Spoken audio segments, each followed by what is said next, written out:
4:15 p.m. in the peaceful white town of Oak Ridge Heights, a black boy named Malik Carter just wanted to attend school quietly.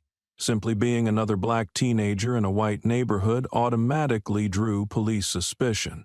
Officer Wade Bishop, carrying a silent hatred and obsession with his own failures, harbored deep prejudice against the vulnerable and people of color.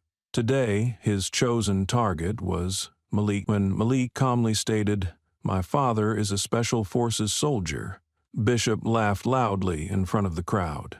He had no idea that Malik's father, Darius Carter, was once a shadow warrior, a member of the ultra-secret ghost unit whose actions would later shake an entire corrupt system to its core.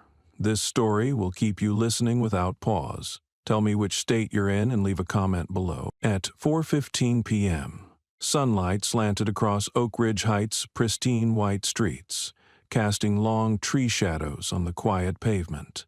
Lawns were neatly trimmed, porches displayed flags, and windows gleamed like mirrors, creating a perfect picture for those considered worthy of belonging.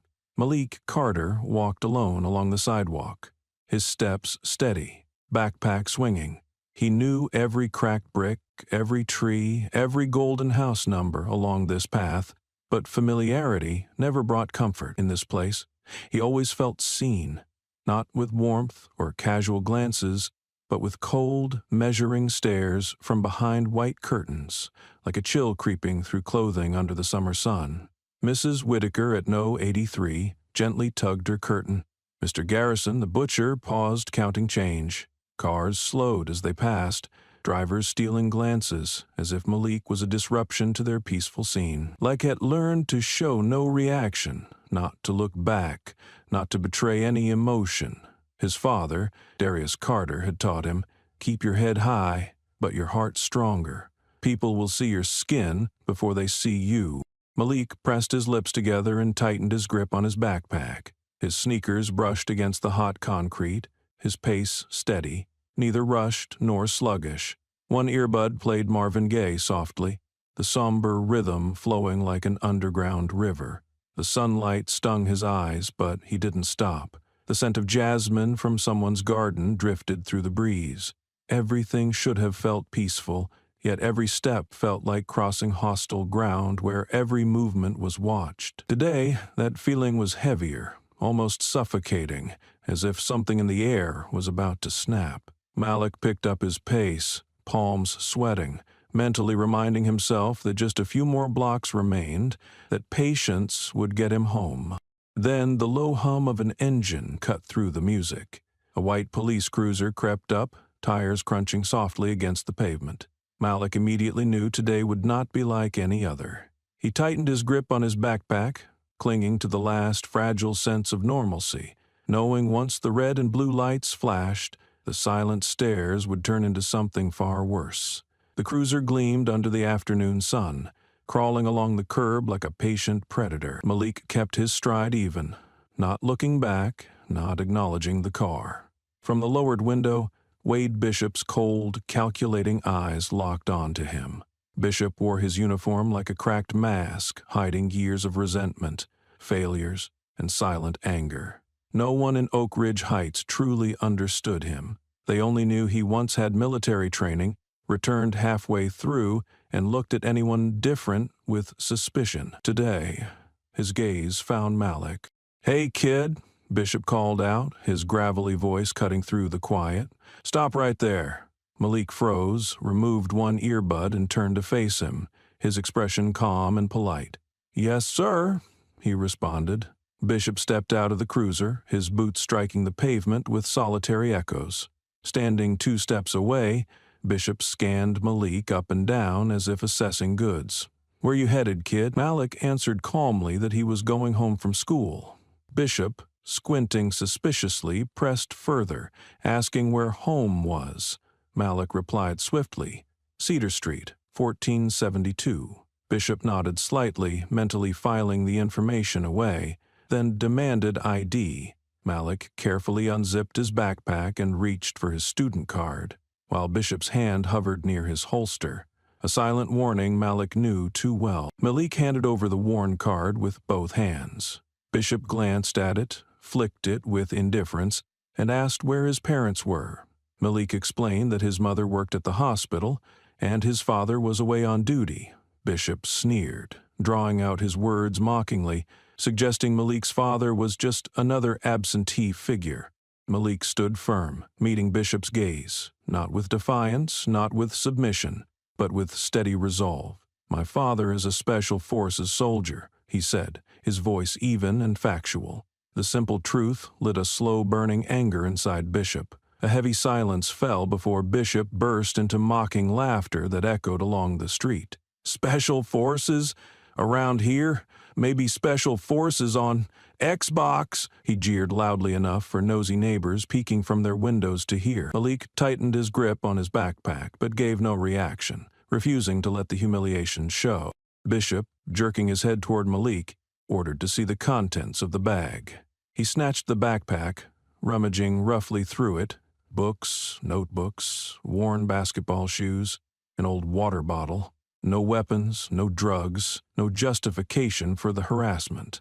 Disappointed, Bishop dropped the backpack to the ground and muttered his dissatisfaction.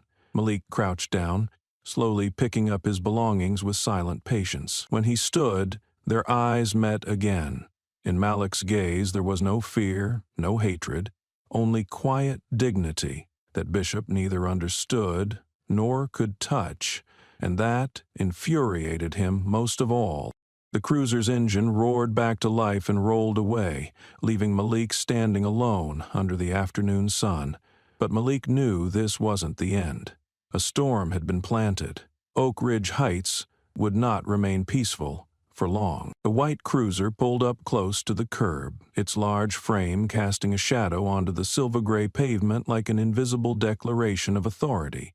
Malik Carter stood still, arms relaxed at his sides, his gaze lowered just enough to avoid misunderstanding, but not bowed as if apologizing for his presence. He heard the car door swing open, the heavy thud of leather shoes against the ground. Wade Bishop approached, his police uniform clinging to his stocky, rigid body, stiff like the man himself. The afternoon sun slashed across the ground, and Bishop's shadow loomed over Malik, heavy and oppressive. "Hand over the backpack," Bishop barked, voice rough and impatient. No asking for a name, no greeting, just a bare command as raw as his nature. Malik shrugged off his backpack, his fingers moving slowly, keeping all his actions visible to the officer, careful as if any sudden move could be mistaken for a threat. Bishop snatched the backpack and slammed it onto the hood, yanking the zipper open as if ripping some hidden secret into the light. Personal items clattered onto the sidewalk, a thick textbook, a crumpled notebook, a pair of worn-out basketball shoes, a scratched plastic water bottle. Each item hit the ground with a simple, stark truth. Malik was just a student, carrying homework and youthful dreams. But Bishop didn't care about the truth. He dug his hands into the backpack, flipping through books, crushing notebooks, as if hoping to find a scrap of evidence to justify his actions. "A pinch of weed and your life's over, kid, you know that?" Bishop muttered, unclear whether he was speaking to Malik or reassuring himself. Malik stayed silent.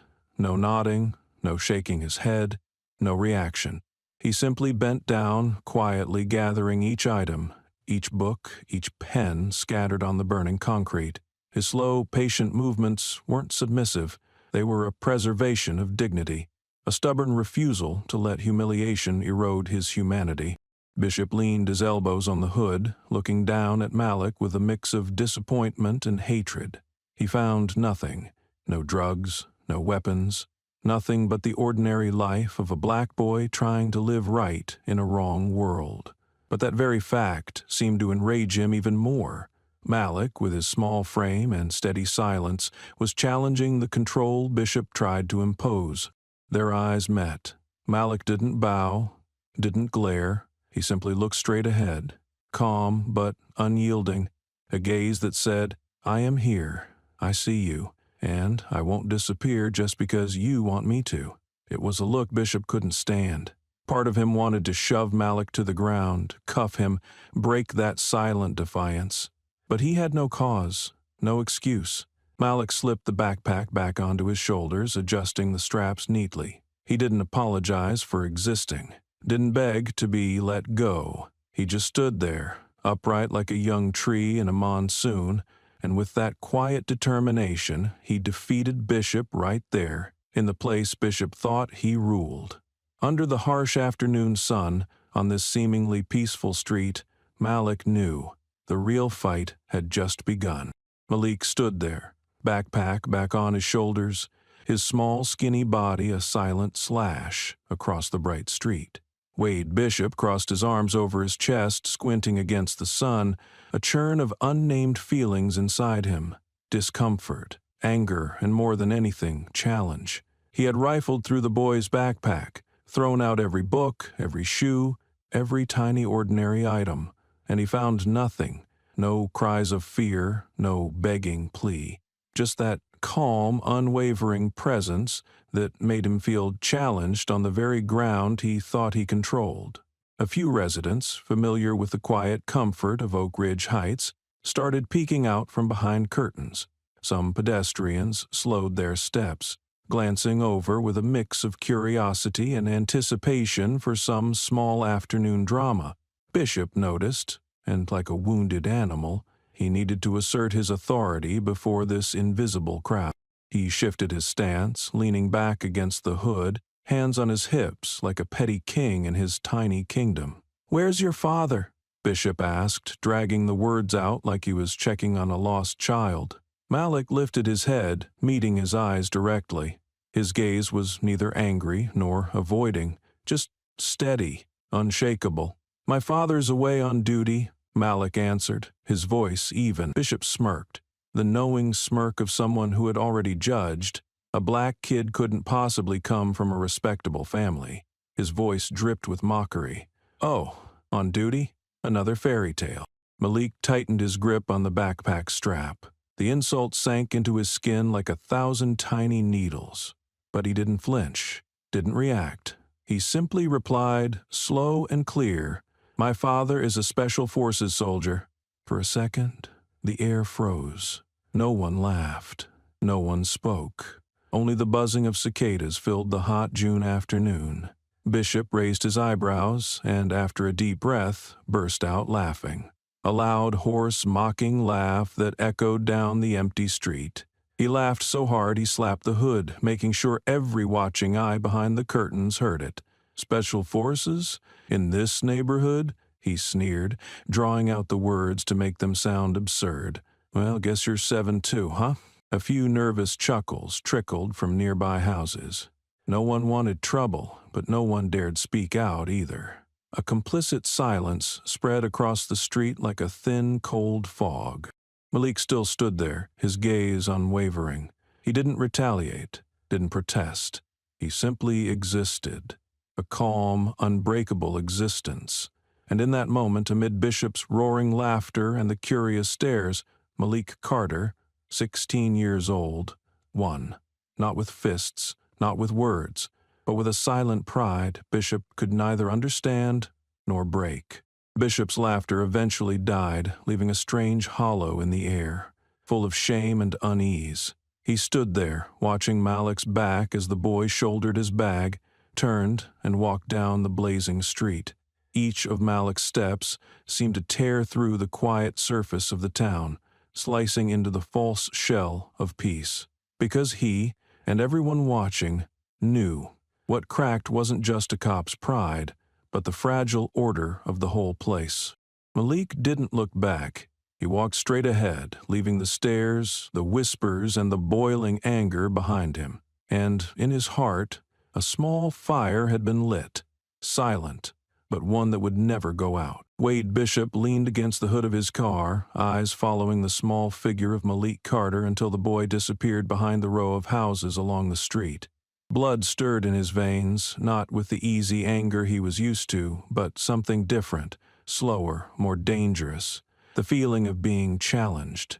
Draped in arrogance like a battered suit of armor, Bishop had tried to humiliate the kid right there on the street. He laughed in his face, insulted him, and belittled his family in front of the curious eyes peeking from behind curtains. And the kid? He just stood there, looking at Bishop with a calmness so unnerving it made him feel suffocated. No anger, no tears, no breaking down. He simply stood tall and silent, rejecting everything Bishop represented. Bishop cursed under his breath and slammed his hand down hard on the hood, the sharp clang sending a few sparrows scattering into the air. The humiliation sat in his mouth like the taste of metal, sharp and hard to swallow. In this small, clean, and pristine society, he was supposed to be the keeper of order, or at least that was the lie he'd told himself. Yet today, in front of so many people, he had been made a fool by a black kid not even old enough to drive, and for Wade Bishop, that was unforgivable. That night, Bishop's apartment was steeped in darkness, lit only by the cold blue glow of a computer screen. A half-empty beer sat on the table, long since gone warm.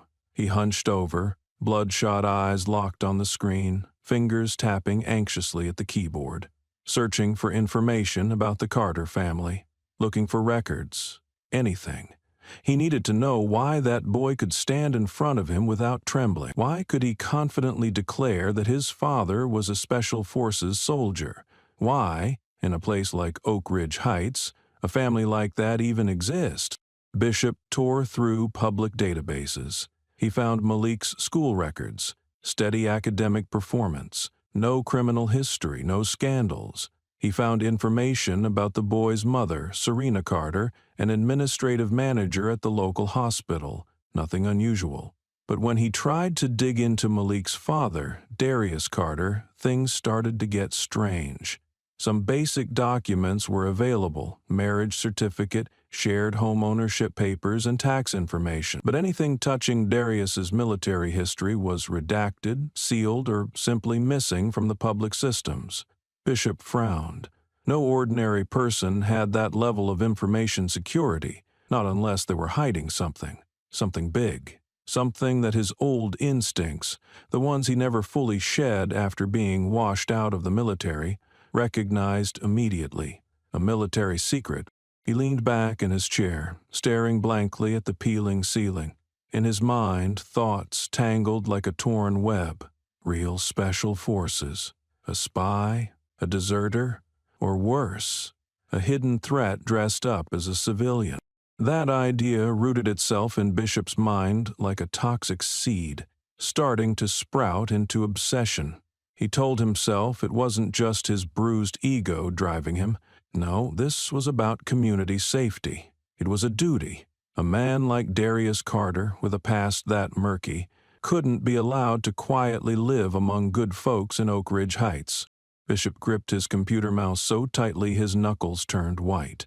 He opened another browser window, this time entering the shadowy forums where ex-soldiers, cops, and rumor hunters gathered. If the official records were locked, there would always be someone here who knew something, if you knew how to ask. He started typing. Carter, Ghost Unit? Special Forces? Anyone know anything? Within minutes, private messages began flooding in. Most were harmless rumors, but a few made his skin crawl. One anonymous user messaged, "If it's the Darius Carter you're asking about, you better stop. There are names you don't want to speak out loud. Trust me." Bishop clenched his jaw, feeling his heart hammer faster. He didn't stop. He couldn't. Pride, resentment, and suspicion wrapped around him like an invisible noose. When the clock ticked past midnight, Wade Bishop was still there, eyes locked on the screen, sipping the now flat beer like he was swallowing his own bitterness. Outside the window, Oak Ridge Heights slept under the pale streetlights, but inside that small room, heavy with cigarette smoke and rage, a silent declaration had been made in Bishop's mind. He would uncover the truth. He would strip away the Carter family's facade, and when he did, he would reclaim what he believed he had lost: respect, pride, and the position he believed was rightfully his. The only thing Bishop didn't know was, once you plant the seed of obsession, It's you who gets consumed first. Wade Bishop sat motionless in front of the black screen of his old laptop, a warm beer in hand, the dim light casting gray shadows across his face. Inside him, the shame of that afternoon still burned raw, like a scald that had never healed. That kid, Malik Carter, with his infuriatingly calm eyes, had dragged Bishop down into an emotion he thought he had long buried: failure. Not just the failure of a police officer, challenged right on the sidewalk he was supposed to control, but a failure seated back in the days when he wore a uniform whose colors had yet to fade. Back then, Wade Bishop was 22, full of dreams and arrogance, standing among the ranks of new recruits at Fort Bragg training camp, believing he was born to be a hero. But that dream shattered faster than he expected. While others learned discipline, endurance, and how to keep a cool head under pressure, Bishop, hot-tempered, conceited, and impatient, kept making mistakes. He fought with fellow recruits, disobeyed commands, and broke every rule like a boy struggling with uncontrollable rage. After just 11 weeks of training, Bishop was expelled from the Special Forces program with a cold note on his record: unfit for assignments requiring high discipline and teamwork. A short sentence, but it stamped failure onto his life permanently. He left Fort Bragg in silence. No badge, no glory. Just a deeply wounded ego and shattered pride. Bishop returned to Oak Ridge Heights, a place that embraced its failed sons with fake warmth, and joined the local police department. There, among clean streets and neatly trimmed lawns, he rebuilt the illusion of control. Here, the authority of a badge and the weight of a gun at his side helped him momentarily patch the screaming void inside. But the hunger for recognition, for fear, for admiration never went away. That's why, when Malik Carter stood before him that afternoon, Bishop felt like someone had ripped open the thin skin hiding his old shame. A black kid calmly speaking of his father, a Special Forces soldier, with a natural, unboastful tone, like mentioning something simple and ordinary. No bragging, no challenge. Yet, to Bishop, every word Malik spoke was a dagger twisting into his rotten pride. Darius Carter. That name, though Bishop had never met the man, became a haunting specter in his mind. A man who may have achieved everything Bishop never could. Someone whose mere existence made Bishop's feeble efforts seem ridiculous. Darius didn't need to shout to be respected. Didn't need threats to be feared. He just had to stand there, and everything around him fell silent. And Malik, the boy who had inherited a piece of that aura, dared to look Bishop straight in the eye with a gaze he couldn't stand. Not a look of fear, not submission, much equality. A look that said, "You are no better than me, and you never will be." In Bishop's world, that was unacceptable. Jealousy and inferiority flared inside him like a fire, burning away whatever reason he had left. And once a fire is lit, it needs something to consume. Malik Carter became the perfect target. A vulnerable boy, a family with few friends in the white community. An excuse for Bishop to unload every bit of resentment, every ounce of anger, every memory of humiliation he carried from training camp. It wasn't just Malik.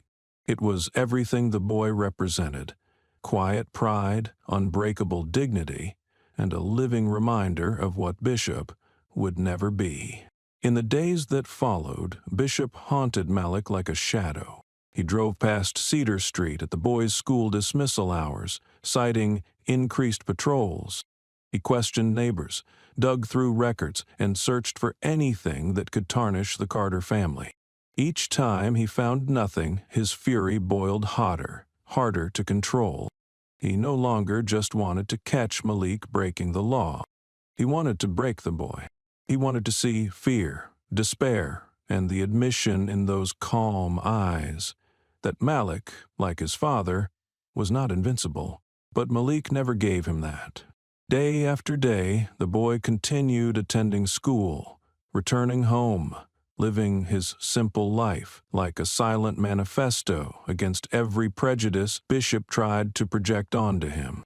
And that quiet resilience, little by little, transformed Wade Bishop from a corrupt cop into a hunter, no longer for justice, but for the desperate salvation of his wounded pride.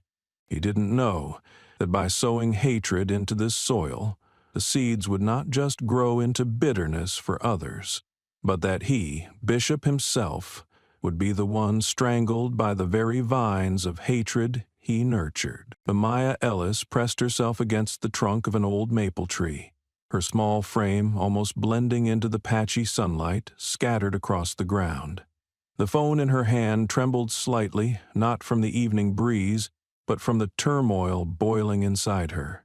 Just a few steps ahead, Malik Carter stood silently, facing Officer Wade Bishop. The scene unfolded slowly, almost like a strange dream.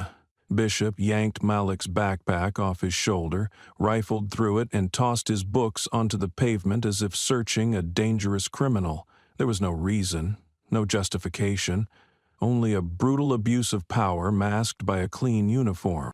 Maya raised her phone and hit record, acting purely on instinct. At first it was anger that drove her, seeing such raw injustice, but deeper than that was a simmering fear, one she had learned to recognize during her years growing up under the suspicious glances of this town. Without evidence, the truth would always be twisted.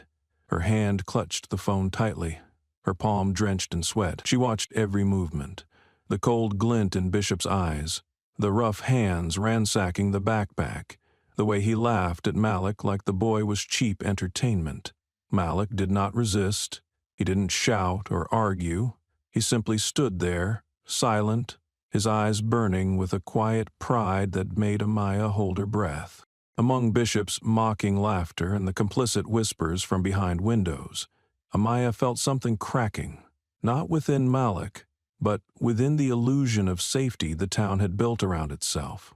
She knew what she was doing was dangerous. In Oak Ridge Heights, people hated anyone who stuck their nose in, especially when the one exposed was a police officer. But deep down, she also knew there were moments when doing nothing meant losing the chance to change something bigger than yourself. When Bishop laughed at Malik's claim that his father was a Special Forces soldier, Amaya felt her throat tighten. She had never heard Malik boast about his family.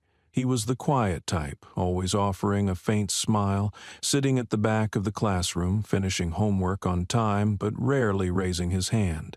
A normal boy, easily overlooked. Yet today, under public humiliation, Malik stood firm, unyielding, like a young tree weathering a storm. Amaya gripped her phone harder, recording every second. Part of her whispered, "Turn it off. Stay out of trouble. Pretend you saw nothing." But the stronger part, the one nurtured by her father's stories of civil rights trials and moments where a single piece of raw footage shifted the balance of justice, knew that sometimes all it took was one witness willing to keep their eyes open. When Malik bent down to gather his scattered books, Bishop cast him a final look of contempt before heading back to the patrol car.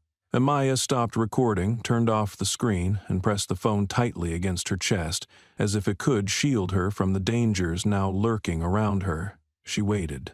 1 minute, 2. When she was sure Bishop had left, she stepped out from behind the tree, her legs frozen for a few seconds, her heart pounding so loudly she feared others might hear it. She looked around. No one paid attention. No one cared. Tucking her phone away, Amaya hurried home, head down, as if moving fast enough could leave behind everything she had just witnessed. But deep inside, she knew that moment would stay with her forever. That night, in her small bedroom plastered with indie band posters, Amaya powered on her computer, plugged in her phone, and copied the video onto a separate hard drive. She saved it in multiple places, on her computer, on a memory card, and sent a copy to herself by email. Her father, James Ellis, had taught her long ago, evidence must survive, even if you can. Amaya sat in front of the screen, slowly scrolling through each frame. Malik, backpack on his shoulder. Bishop, a looming shadow. The book hits the ground, the echo of mocking laughter. She rewound and replayed, her heart heavy. This was not just a video. It was a piece of a larger story. A story that, if left untold, would be buried under fake smiles and slick excuses. She knew she couldn't upload it online immediately. Not in Oak Ridge Heights. She needed a plan. She needed timing. She needed to make sure that when the truth came out, it wouldn't be silenced or erased like so many times before. She sent a message to an old friend of her father's, a freelance investigative reporter in the city who had helped expose abuses before. The message was brief. "I have a video, need to talk." Then she turned off the computer, lay back on her bed staring at the dark ceiling. Outside the window, the wind howled through the trees, carrying the dry rustle of leaves, whispering something she couldn't yet name. In the hazy moment before sleep claimed her, she thought maybe she was just a nameless 16-year-old girl. But sometimes, to change a town, or even the world, all it took was one kid, brave enough not to look away. Malik Carter walked briskly through the quiet streets of Oak Ridge Heights, the heavy backpack on his shoulders feeling like an invisible burden weighing him down. The sun had completely disappeared behind the rows of identical houses, leaving only faint streaks of orange across the darkening sky. He turned onto Cedar Street, number 1742, a modest white-painted wood nestle among the grand mansions. Even in this town, that house seemed different, not because of its appearance, but because of the quiet, discreet atmosphere that wrapped around it. The door swung open before Malik could knock. Serena Carter stood there, the living room light casting a warm glow on her stern but kind face. Her eyes quickly scanned Malik, checking for any signs of injury, a habit she had never shaken, not since the days she used to wait for her husband to return from unnamed missions. "You're late," Serena said, her voice calm but edged with worry. Malik nodded, took off his shoes and stepped inside. The soft scent of lemon lingered in the air, a familiar smell whenever his mother cleaned the house, her way of silently maintaining a sense of order against the chaos outside. They sat down at the dining table, surrounded by old wooden chairs polished to a gentle shine. Malik stayed silent for a long moment, tracing the small scratches on the tabletop, marks left by the passage of time. Before he finally spoke, "I got stopped by the police today," he said, trying to keep his voice steady. Serena straightened a little. She wasn't surprised. In this place it was almost a rite of passage for kids with Malik's skin color, but she still asked, her voice low and firm. "What happened?" Malik told her. Every detail. How Wade Bishop forced him to stand by the roadside. He tore through Malik's backpack in front of the neighbors. How he mocked Malik when he mentioned his father. And finally how Malik had stood his ground, enduring it all without bowing his head. Serena listened without interruption, her hands clasped together on the table. When Malik finished, she exhaled a long breath, as if releasing an entire heavy sky trapped in her chest. "Did you say anything else about your father?" she asked, her eyes sharper than usual. Malik shook his head. I just said he's in Special Forces." A long silence fell between them. Serena closed her eyes for a brief moment, then opened them again, her gaze now carrying not just a mother's worry, but the weight of someone guarding secrets too dangerous to be revealed. "Listen to me carefully," she said, each word heavy as lead. "From now on, if anyone asks about your father, you tell them he's a government security consultant. No mention of the military, no special units, nothing added, nothing left out. Understand?" Malik nodded, his heart pounding. He had never heard his mother speak like that, an icy seriousness he had only glimpsed on rare occasions as a child, those moments when his mysterious father would return home, gaunt-faced and with eyes so deep it seemed no one could reach him. Soaring, Serena studied her son for a long time, then slowly leaned back in her chair. Old memories rushed back like ghosts she had long since learned to bury. Images of Darius Carter, the man she loved, wearing a desert uniform without insignia, his gaze sharpened by things the world was never meant to know. She remembered the nights he came home without warning, sometimes with strange injuries she was never allowed to ask about. She remembered the secret phone calls, the hurried meetings, the silent nods that replaced explanations. Ghost Unit. The name was never spoken aloud in this house, but its shadow hung silently within the walls. A unit that didn't exist on paper, carrying out missions the government would never acknowledge.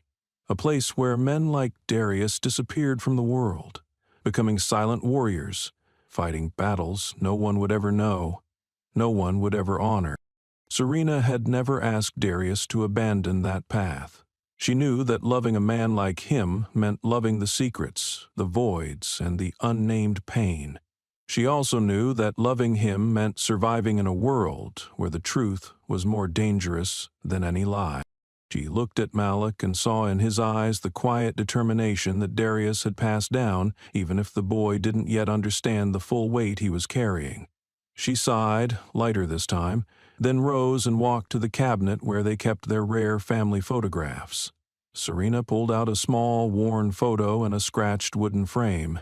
In it, Darius was holding Malik as a child, both of them smiling brightly under a clear blue sky. She handed the photo to Malik, her hand trembling slightly. "You have to remember," Serena said, her voice almost a whisper, "your father is a warrior. But more than that, he's a man who puts his family's safety above everything else. Some things you can't say, not because we have anything to be ashamed of, but because some secrets, if revealed, would endanger everyone you love." Malik clutched the photo tightly, feeling the strain in his muscles. He didn't fully understand, but he trusted his mother, trusted that some battles were quieter than any war outside, and that sometimes silence was the only way to protect what mattered most. That night, lying in bed with the silver moonlight spilling through the window onto the ceiling, Malik thought about his father, the man he only knew through brief visits and hazy stories. A warrior of the shadows, a silent father, a distant figure he both admired and ached for. And somewhere deep inside, Malik felt a promise forming, quiet, steadfast like the man he barely knew. No matter what happened, he would never let anyone take that pride away from his family. Not Bishop, not Oak Ridge Heights. No one. Amaya Ellis sat on the bedroom floor, back leaning against the side of her bed, her laptop open in front of her, casting a pale blue glow across her 16-year-old face. Outside the window, Oak Ridge Heights lay silent, the streetlights standing watch like gentle ghosts. But inside this small room, a decision was taking shape, quiet but fierce, like a small flame igniting in the darkness. She stared at the video file icon sitting alone in the middle of the screen, simple, unassuming, yet carrying the weight of an undeniable truth. The video she had recorded that day, Malik Carter being humiliated by Officer Bishop, his backpack searched, and ultimately mocked in front of people who pretended to be decent. A living, irrefutable piece of evidence, a truth that could not be denied by lies or twisted narratives.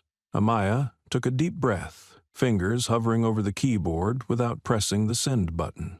In her mind echoed the familiar voice of her father, James Ellis, a former civil rights lawyer who had spent his life fighting for those no one else would listen to. "When justice falls silent," he had once told her, on a night when she had just turned 10 and first asked why injustice existed, "let the truth speak." Those words, simple as they were, had etched themselves into Amaya like an unerasable mark. And now, faced with the waiting video file, she knew it was time to turn those words into real action. She had thought about simply posting the video on social media. A quick upload, a few lines of caption, and within minutes the entire town, maybe the entire state, would know the truth. But her father had taught her, acting impulsively in situations like this was like striking a match in a strong wind. The flame would flare up for a moment, then be snuffed out before it could burn anything. No, she needed a different approach, one that couldn't be ignored, twisted, or drowned out by a flood of lies. Amaya opened an incognito browser window and typed in addresses her father had once scribbled in an old hidden notebook. A military forum? A place where veterans, investigative journalists, and occasionally quiet figures within the old systems exchanged news. Not loud, not flashy, but once a story spread there, it found its way to places the mainstream media couldn't bury.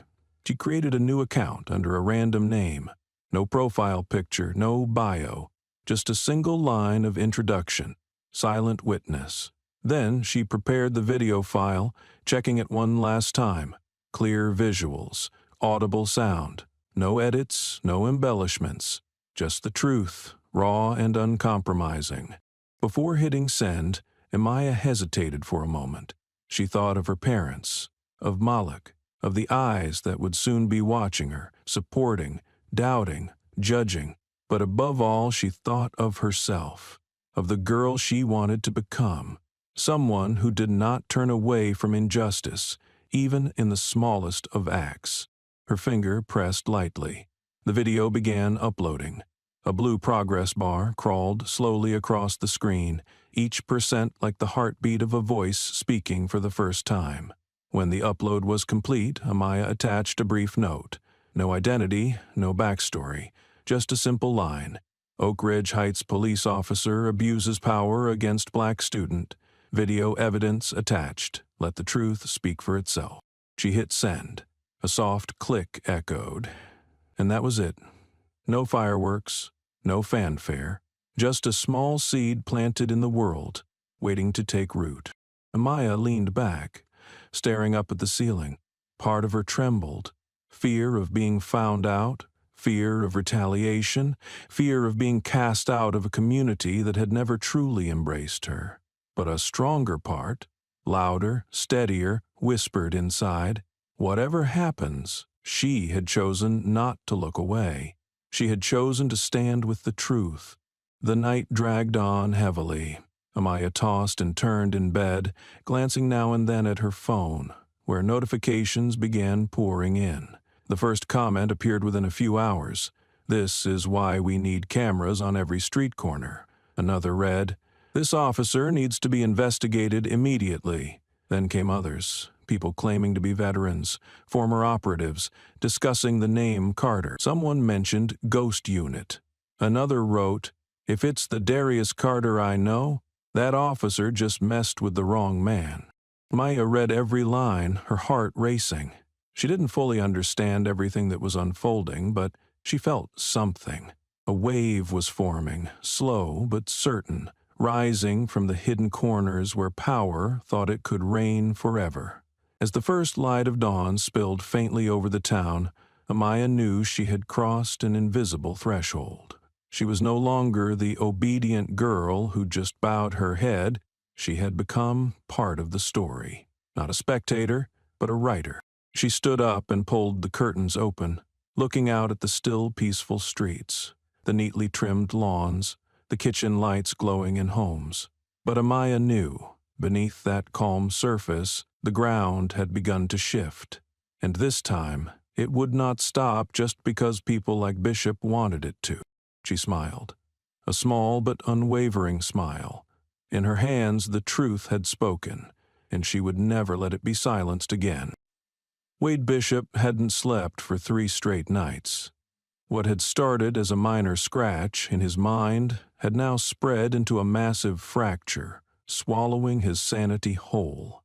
Every thought, every moment, every breath revolved around a single name, Darius Carter. The image of Malik Carter standing silently in the street, his calm eyes speaking of his Special Forces father, replayed in Bishop's mind like a broken film reel. No fear, no deference, no trace of the submission Bishop had grown so accustomed to. And it was precisely that which he could not accept. At first, he tried to find official information about Darius Carter through internal channels, civilian records, military databases, and employment files. But all he received were silent records. Name, date of birth, residential address, and a chilling void where an employment history should have been. Words like classified, restricted access, and special clearance required danced before his eyes like mocking ghosts. Each time he typed Darius Carter's name into the system, Bishop felt like he was slamming into an invisible, slick, and freezing wall. Unable to tolerate the silence, Bishop decided to take a more brute force approach. He began lurking around Cedar Street, using enhanced patrols as an excuse to question Carter's neighbors. He knocked on doors, talked to every resident, sometimes smoothly, sometimes bluntly, depending on their reaction. The first person he approached was Martha Jenkins, the widow at the end of the street. She kept an eye on everything in the neighborhood, a living archive of gossip. Bishop brought a hastily bought box of cookies from the supermarket as a clumsy excuse to start a conversation. "The Carters?" Martha shrugged, fiddling with her teacup. "Angela." "No, Serena, that's right. She's a nice lady. Malik's a good boy, polite and quiet. But the husband, well, he's odd." She lowered her voice as if the walls could eavesdrop. "I rarely see him. When he's home, it's just for a few weeks, then he vanishes like the wind. No socializing, no parties, no stories." "What does he do for a living?" Bishop asked, feigning casual curiosity. "Something for the government," Martha shrugged again. "But the kind of job people don't ask too much about. You ask, and you just get a smile and a vague answer. You know the type." She lowered her voice even more, whispering like she was telling a ghost story. "Once, I saw a black SUV parked in front of their house all night. The guy inside didn't get out, didn't eat, didn't move, just sat there, like he was on guard." Bishop left with that information, his mind even more tangled. Darina Carter, the woman everyone praised as polite and resilient, seemed to harbor a hidden world, one even her closest neighbors couldn't touch. And Darius Carter, the man around whom every story swirled with the words strange and mysterious. In the days that followed, Bishop became a shadow haunting the neighborhood. He questioned the paper boy, the Amazon delivery workers, and even the kids playing at the nearby park. But the more he asked, the more tangled and confusing the picture became. The postal worker mentioned that Carter received strange packages. No clear sender, just cryptic coded labels. A woman at the far end of the street whispered about hearing an unknown car engine outside the Carter house at midnight, but when she looked, there was nothing but darkness. One boy said he had seen Malik doing military aisle workouts in the backyard, drills no normal child would perform. Each story was a fragment, but instead of fitting together into a clear image, they formed a murky, twisted web, a maze with no exit. Darius Carter was not just a father who traveled for work. He was an enigma, one with the potential to shift the fragile balance of power Bishop believed he controlled. And that made Bishop even more unable to let go. He started recording everything in a small notebook. To national flag rascals' appearances and disappearances, scraps of gossip from the neighborhood, even the license plates of strange cars parked near the Carter house. Each night, in his dark, suffocating apartment, Bishop sat at his desk, the lamp casting a harsh spotlight on his notes, his face pale and tense like a junkie searching for his next vein. But the more he recorded, the more he realized something terrifying. Everything about the Carter family was designed to be ungraspable. Trying to catch them was like trying to snatch a ghost. The harder he grabbed, the colder and emptier his hands became.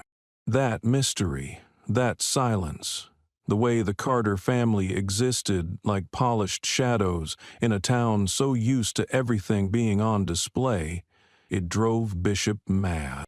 He needed a mistake. It cracked. An opportunity to tear down the curtain, to drag everything into the light, or at least convince himself he had clawed back a shred of control. And so, as night fell once again over Oak Ridge Heights, in that cramped room, heavy with the stench of sweat and cigarettes, Wade Bishop swore he would not stop, even if it meant tearing through every corner. even if it meant crossing every line his conscience once drew. Because of Bishop now, the Carters were no longer flesh-and-blood people. They had become living symbols of his failure. And nothing drives a broken man more than the urge to drag everything else down with him. Night fell over Oak Ridge Heights like a heavy velvet curtain, swallowing all sounds and movements. On Cedar Street, the dim yellow streetlights created small, isolated pools of light, too weak to push back the thick, encroaching darkness. Wade Bishop stopped his cruiser at the end of the street, switched off the headlights, and let the vehicle drift silently into a shadowy gap between two houses. He sat in the car for a few minutes, listening to the heavy thudding of his heart, eyes locked onto house number 1472, the Carter residence. No lights glowed from inside. No silhouettes moved past the windows. He had waited for this night for days, tracking the household's routines like a patient predator. Serena Carter worked the night shift at the hospital, usually leaving at 8 o'clock. Malik almost always came home straight after school, but tonight Bishop had seen him leave around 7 with a gym bag, off to play basketball with friends. The house was empty. Behemoth a perfect opportunity. Bishop checked the leather pouch strapped to his belt. Inside were only a small flashlight, leather gloves, and a simple lock-picking kit. He hadn't brought a gun, not out of morality, but because he knew that if things went sideways, a weapon would escalate matters beyond his control. He needed to get in, find something, anything, and get out quickly, silently, like a wisp of smoke. Across the street, his footsteps light as a cat's. Reaching the fence, he crouched low, sticking to the shadows, slipping toward the backyard. The back door was locked, just as he had expected. But Bishop had been in this line of work long enough to know no lock is truly impenetrable to the patient. It took only 30 seconds. A faint click sounded as the latch gave way. He slipped inside, carefully closing the door behind him. Inside, the house was cold, the air thick with the scent of old wood and soap. Bishop listened. No footsteps, no television, no familiar creaks of wooden floorboards under shifting weight. Only a dense silence, as if the house itself was holding its breath, waiting. He flicked on his flashlight, sweeping a narrow beam across the living room. The room was simple, tidy, with no signs of excess. An old sofa set, a small bookshelf with a few novels and technical manuals, a single family photograph hanging on the wall. Serena, Malik, and Darius, their smiles strained under a pale sun. Bishop passed the beam over the picture. Darius Carter stood slightly apart in the back, not radiating pride like a typical father, but looming like a specter guarding his family from an unseen threat. Nothing in the living room, nothing in the kitchen. Bishop crept down the hallway, opening Serena's bedroom door first, then Malik's. Both rooms were clean, simple, bearing nothing unusual beyond the traces of everyday life. Neatly made beds, school books, folded laundry. No safes. No secret documents. No signs of ghost unit or any clandestine operations. Bishop clenched his jaw. The familiar taste of failure churned in his gut. He turned back toward the hallway, standing still for a moment, then realized there was one more place. A small door at the end of the hall, half hidden behind a tall potted plant. A storage closet, a simple lock. With just a small tool and a few deft motions, Bishop had it open. The door creaked softly as he pushed it inward.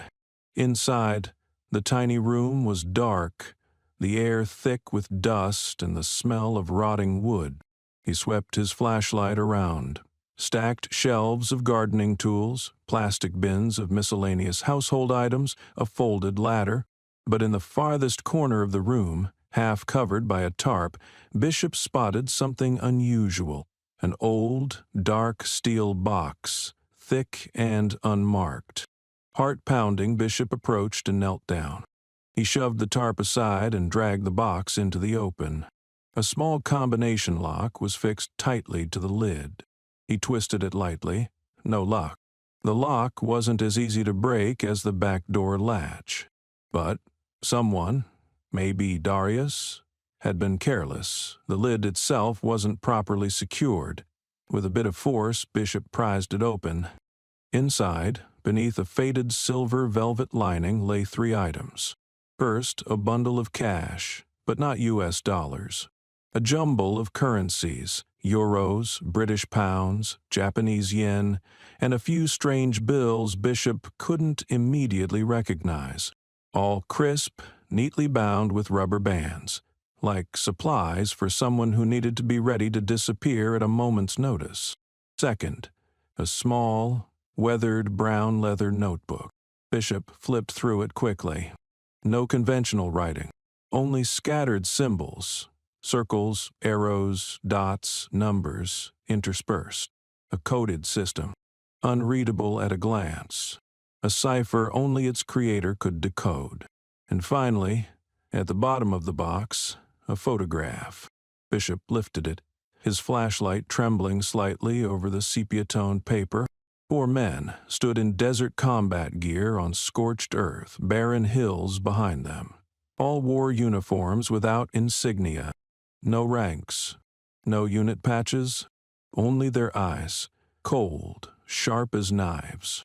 Darius Carter stood at the far right, his gaze locked straight into the camera. A freezing stare that pierced through the lens, through the years, straight into Wade Bishop's mind. No smile, no bravado, only a heavy presence so oppressive that Bishop felt the hairs on the back of his neck stand up.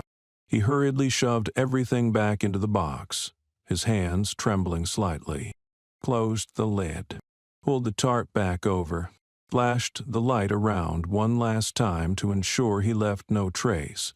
Then he slipped out, shut the closet door, and locked it again with the old padlock. Leaving the house, Bishop felt like he had just stepped out of another world, a world he didn't understand and didn't belong to. But at the same time, he knew one thing. Darius Carter was not simply an often absent father. He was part of something bigger, more dangerous, deeper than anything Wade Bishop had ever dared to imagine. And now Bishop had stepped into that vortex, with no way back. Wade Bishop fell asleep in his worn-out armchair the moment he got back to his shabby apartment. He didn't remember how he even made it home. He only knew that his body felt leaden, and his mind spun between the thrill of victory and a gnawing unease that itched under his skin. He had entered the Carter home, had seen things that no one outside that family was meant to see. A box full of cash and multiple currencies, a coded ledger, and a photograph. The cold eyes of Darius Carter piercing through the print, haunting him even in dreams. But there was something Bishop did not know. Could not know. Every step, every movement he made inside that house had been recorded. On a hidden ceiling beam in the Carter's storage room, tucked among rotting wood and layers of dust, a tiny camera disguised as a harmless crack silently observed. Its lens was no bigger than a pinhead but sharp enough to capture every detail. Bishop's wrinkled face under the flashlight beam, his hands opening the box, flipping through stacks of money, leafing through the ledger, and finally holding the photo with the foolish excitement of a child sneaking a forbidden Christmas present. The camera was not linked to any regular security system. It transmitted encrypted signals directly to a low-orbit satellite, where a dedicated server logged and categorized the footage by threat level.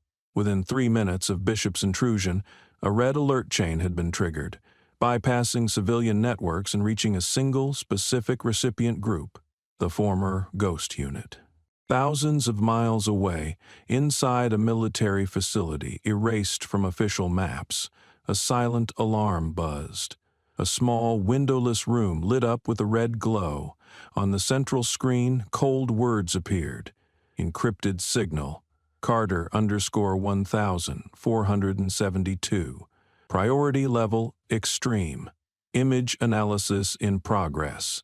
Three men stood up almost simultaneously without exchanging words. They no longer wore uniforms, just faded jeans, simple t-shirts, hair streaked with gray, skin weathered by sandstorms and time. But their eyes still held the lethal sharpness that no opponent could ever forget. They were the last surviving members of the Ghost Unit, an entity that existed only in shadows, without badges, without records, carrying out missions the world would never know. The oldest among them, codenamed Reed, squinted at the footage rolling across the screen. He needed no deep analysis. A local cop had broken into a former Ghost Unit member's home, rifled through classified items, and approached evidence tied to decades-buried national secrets. It wasn't just illegal. It was a potential catastrophe.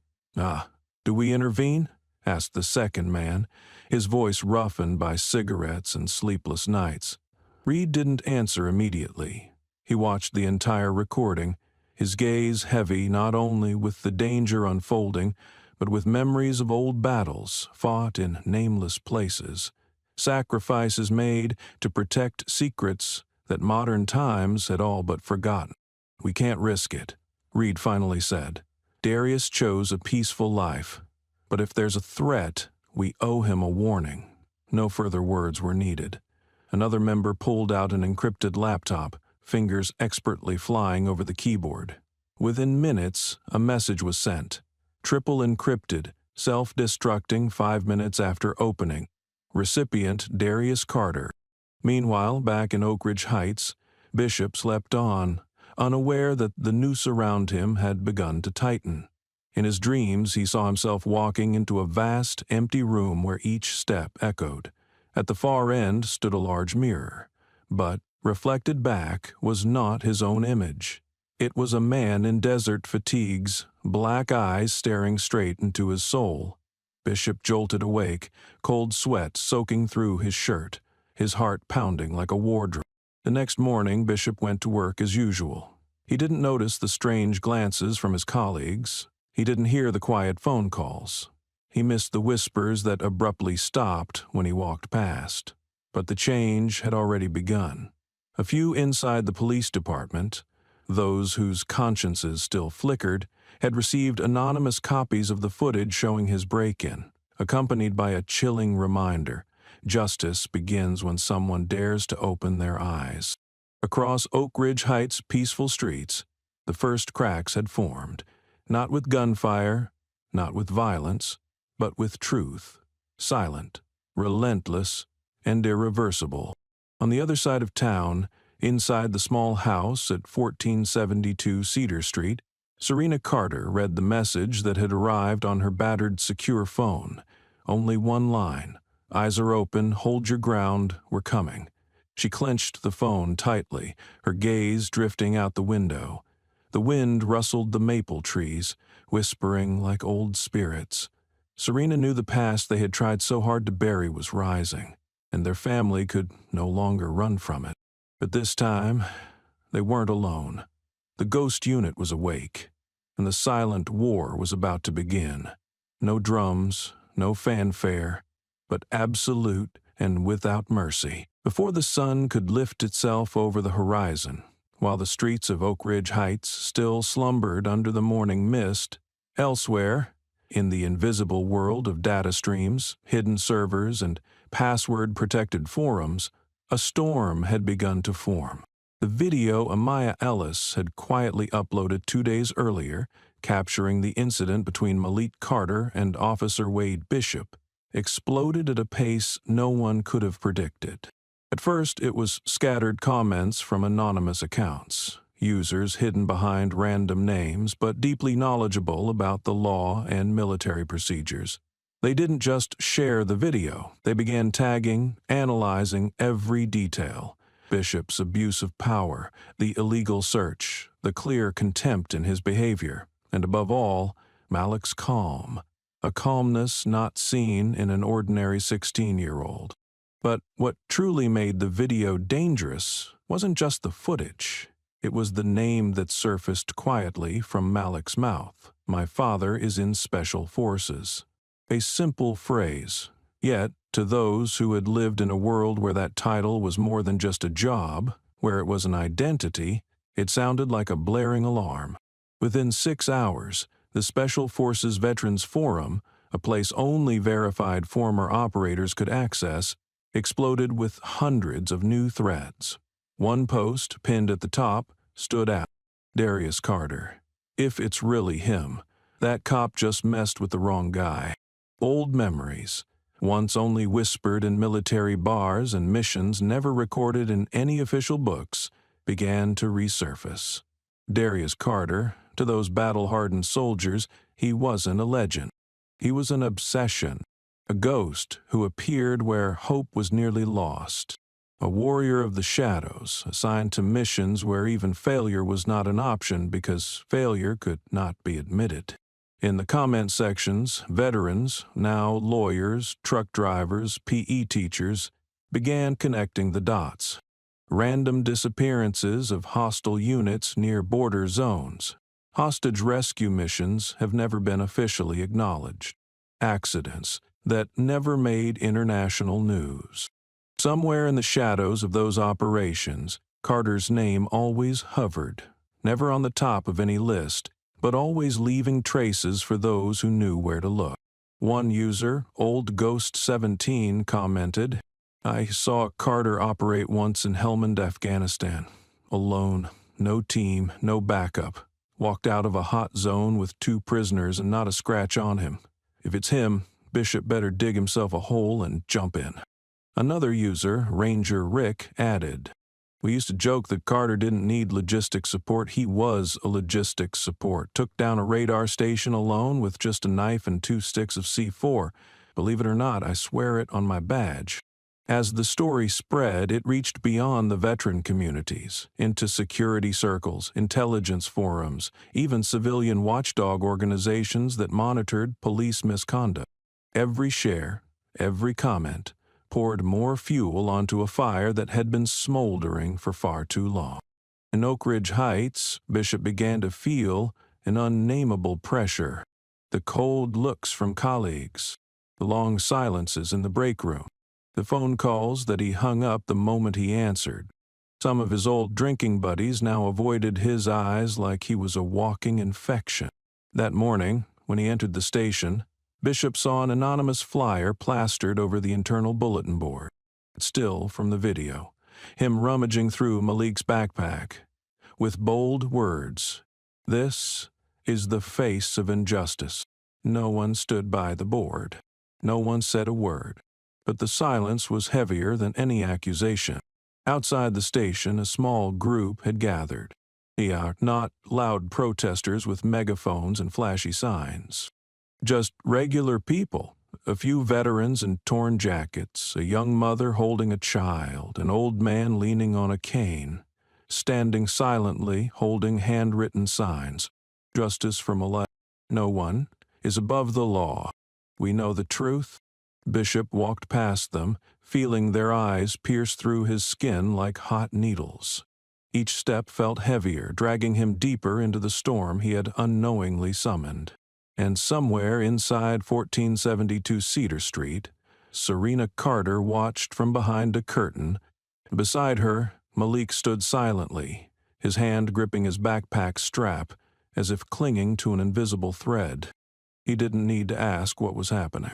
He could feel it, in the shift in the air, in his mother's eyes, in the brief, coded messages from his father's old friends. The time has come.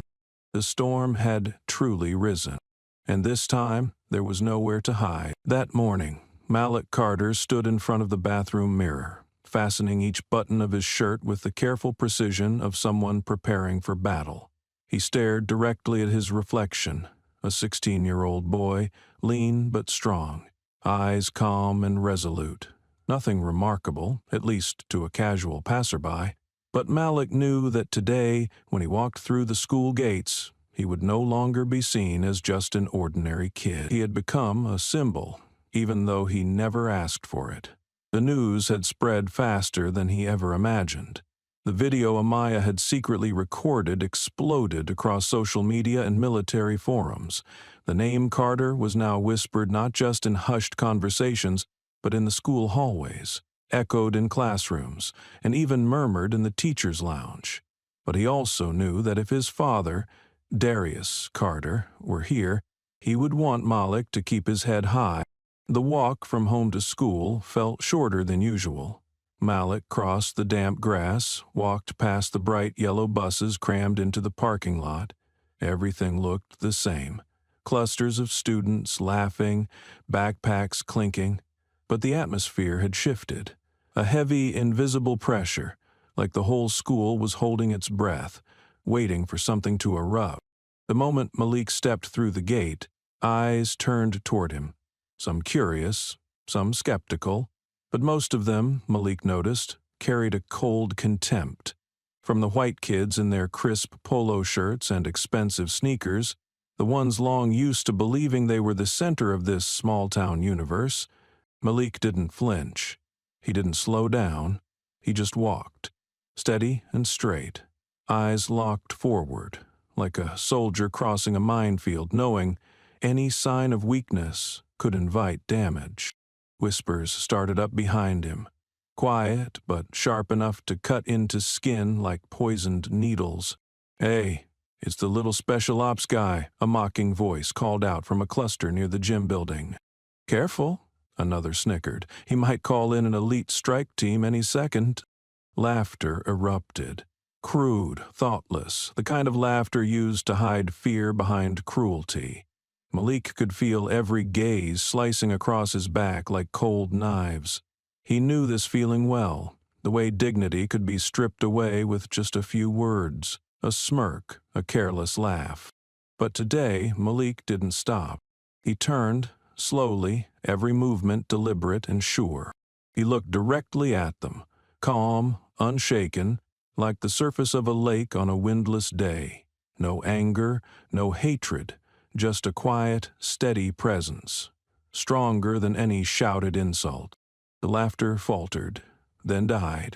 Some of the kids glanced at each other, unsure, because Malik didn't react the way they expected.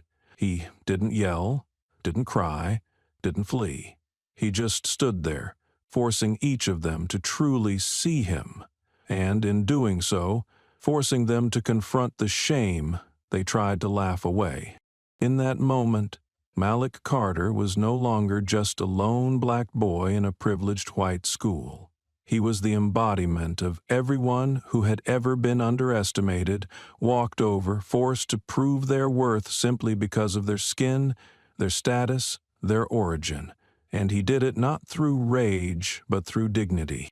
From the classroom door, Mrs. Holloway, his homeroom teacher, watched the entire scene. She gripped the stack of papers in her hands, but didn't intervene, didn't order anyone to move along. She understood.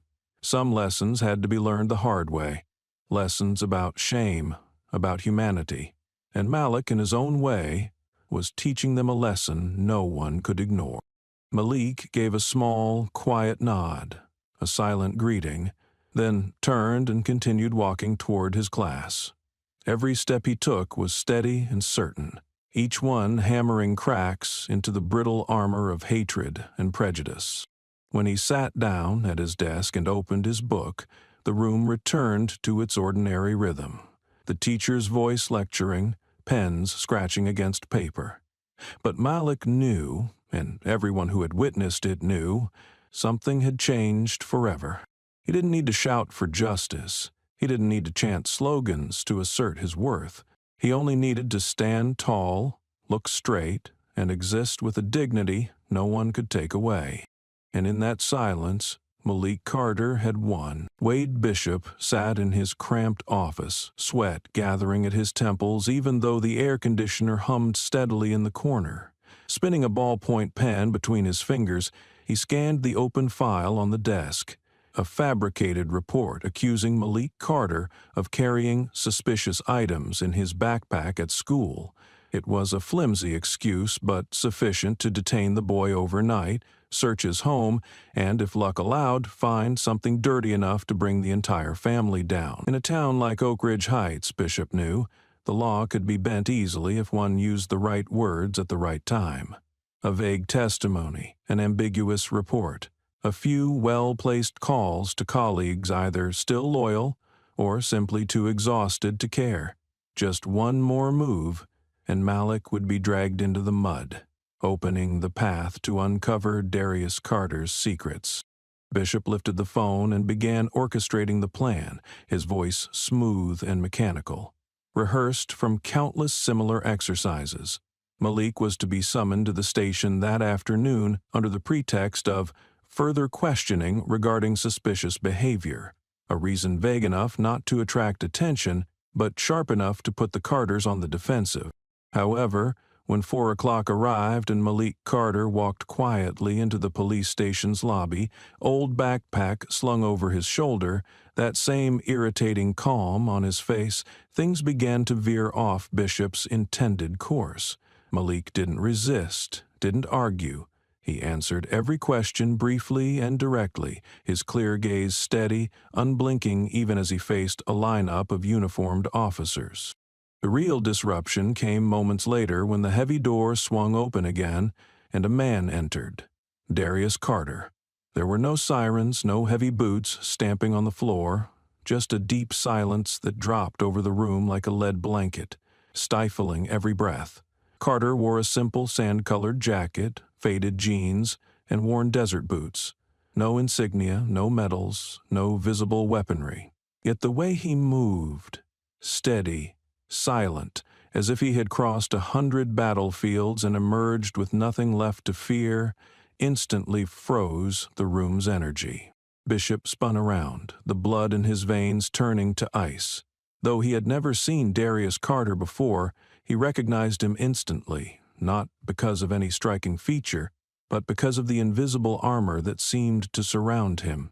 It was a presence that made people straighten instinctively, lower their voices, and tread carefully without understanding why.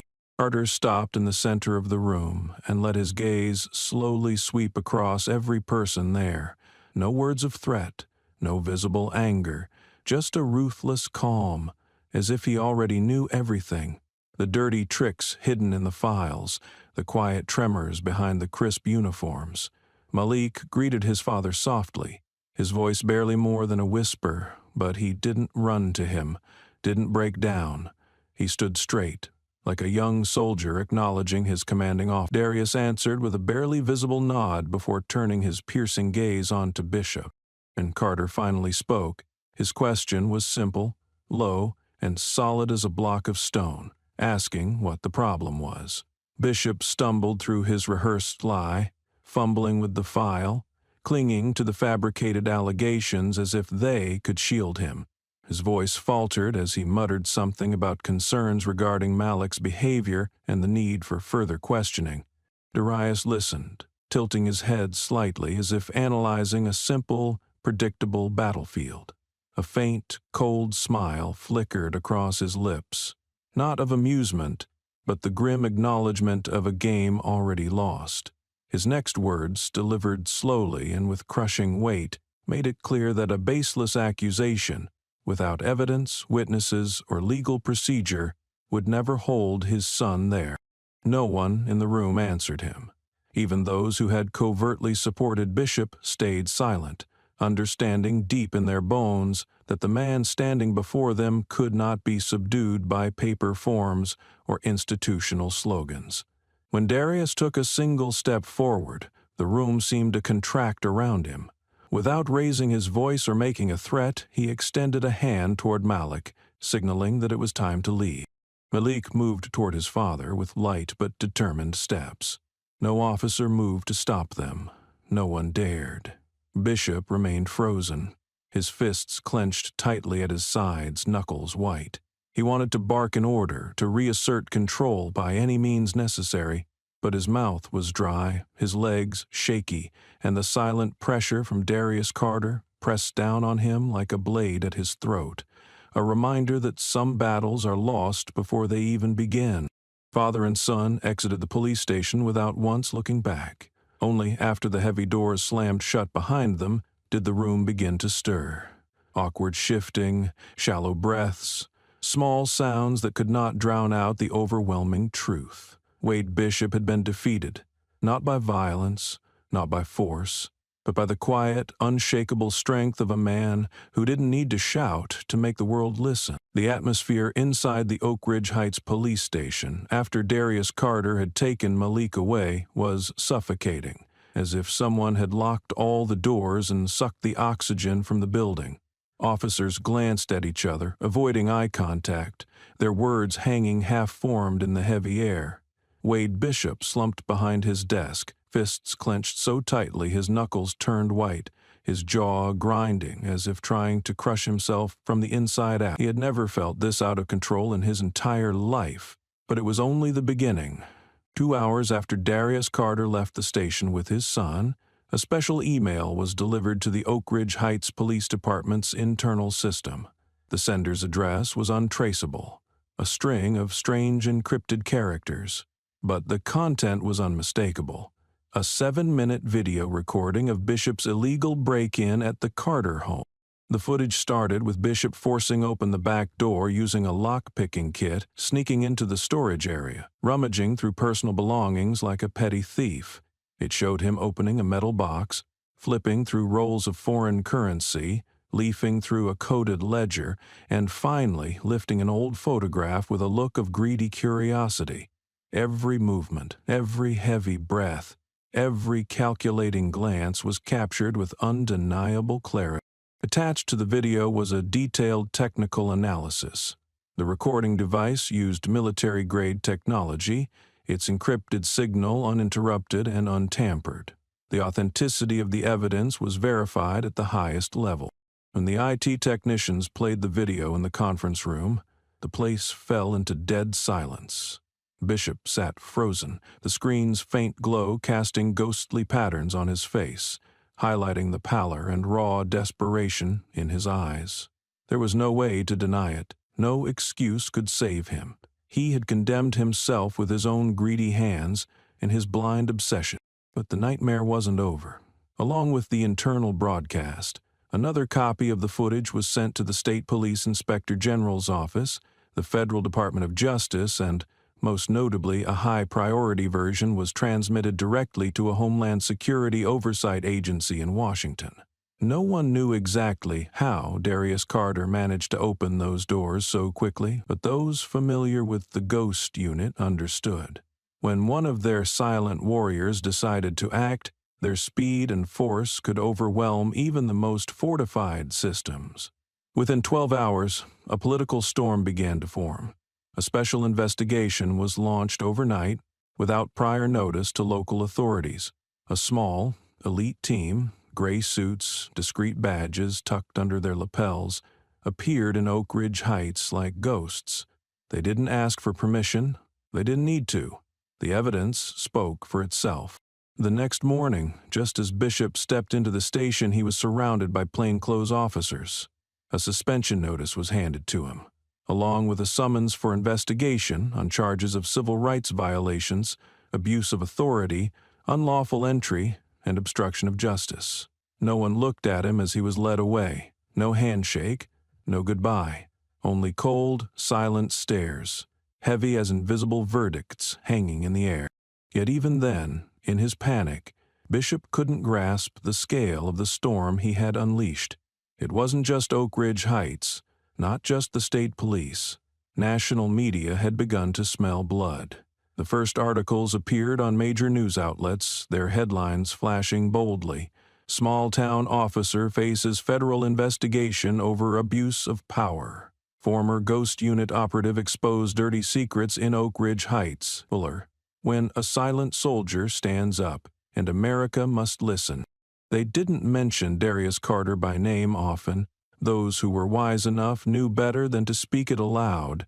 But behind every line, every headline, there was an acknowledgement that this was no longer a minor scandal in a forgotten town. It was a warning shot across the entire system for anyone who believed that the law was something they could bend to their will. In Oak Ridge Heights, the mood shifted. People were first surprised, then uneasy, then began whispering. Everyone had gotten used to seeing Malik Carter as a quiet background figure, a black kid who blended into the scenery. Now, every time they saw him walking the streets, they either looked away or, in rare acts of awkward courage, gave him a respectful nod. Meanwhile, Serena Carter sat in the small house at 1472 Cedar Street, a cold cup of tea in her hand, reading the headlines on her phone without surprise. She knew that from the moment Darius sent that video, they weren't just starting an investigation. They had entered a much larger game, a game where the prize wasn't just justice for themselves, but a painful lesson for a system that had long grown complacent in its privilege. Far away, in a dimly lit room, Reed Coffey, the former Ghost Unit commander, nodded slightly as he read the latest reports. No need to step into the spotlight, no need for noise. Sometimes, a single truth, placed in the right spot at the right time, could create a shockwave louder than any gunfire. Malik Carter sat alone on the back porch, his back against a weathered wooden post, legs casually resting on the steps, eyes following the slow drift of gray clouds across the leaden sky. The town of Oak Ridge Heights was submerged in a strange silence, as if it too was holding its breath, waiting for something to arrive. In his hand, Malik clutched a tiny silver badge, the only gift his father had left him before vanishing into the world of secret missions throughout his childhood. A simple symbol, unmarked, unadorned, just the image of a small eagle with wings spread wide. Malik remembered clearly the first time his father had handed it to him. "Not because you're the strongest," Darius Carter had said, "but because you know what you're fighting for." The shock of the past few days, the confrontation with Bishop, the brazen lies, the wary looks from classmates, and the overwhelming, silent arrival of his father at the police station had all crashed over Malik's 16-year-old soul like relentless waves. But he did not break. He had learned to endure in silence, to stand firm, to face the truth without retreating. And now, in this rare, still moment under a windless sky, he knew he stood at the greatest crossroads of his life. Malik had never been drawn to violence. He wasn't the type to solve problems with fists. He loved books, was passionate about history, and loved studying stories of ordinary people who changed the world with intelligence and courage. But after everything, he understood one thing: their values that, if left undefended, would be trampled without mercy. And to protect them, strength was necessary. Not loud, boastful strength, but silent strength, the strength of those who know when to rise and when to wait with patience. He gently brushed his thumb over the worn edges of the silver badge, feeling the time-worn grooves. A decision had quietly formed in his heart, growing from wounds, from endurance, from a yearning he had never fully named. Malik Carter would become a warrior, not to take revenge on Bishop, not to prove anything to this town, but to defend what his father, his mother, and all those who had fought silently before him had believed in: dignity, justice, and the right to exist as a whole human being. He stood up, tucked the badge into the pocket of his shirt, and walked into the house, his eyes glowing with quiet determination. Serena Carter was in the kitchen, cooking a simple dinner as always, a fragrant stew, freshly baked bread. She looked up when Malik entered, her eyes quickly scanning his face, searching for signs of anger, pain, or weariness. But instead, she saw something else: quiet maturity, like a seed that had sprouted through a storm. "Mom," Malik said, his voice steady, "I need to talk." Serena turned off the stove, removed her apron, and pulled out a chair across from him. She said nothing, just nodded for him to continue. "I want to follow Dad's path," Malik said, each word falling heavy but clear. "Not to retaliate, not to start fights, but to protect what's right, to stand firm like he did, to be the one who reaches out when someone needs shelter." Serena was silent for a long time. She looked at her son. No longer the little boy she once walked to preschool, no longer the sensitive teenager frustrated by life's petty injustices. Before her now was a young man, his eyes bright and his spirit forged by fire. "Your father would be proud," Serena said, her voice soft but firm. "But you must understand, this path isn't easy. It doesn't just require physical strength, it demands a heart that won't waver. There will be times you'll be misunderstood, betrayed, cast into darkness. There will be days you'll doubt yourself. But if you remember why you started, you won't lose your way." Malik nodded without hesitation. He had seen it in the way his parents lived, the quiet endurance, the unwavering commitment, the sacrifices made without asking for recognition.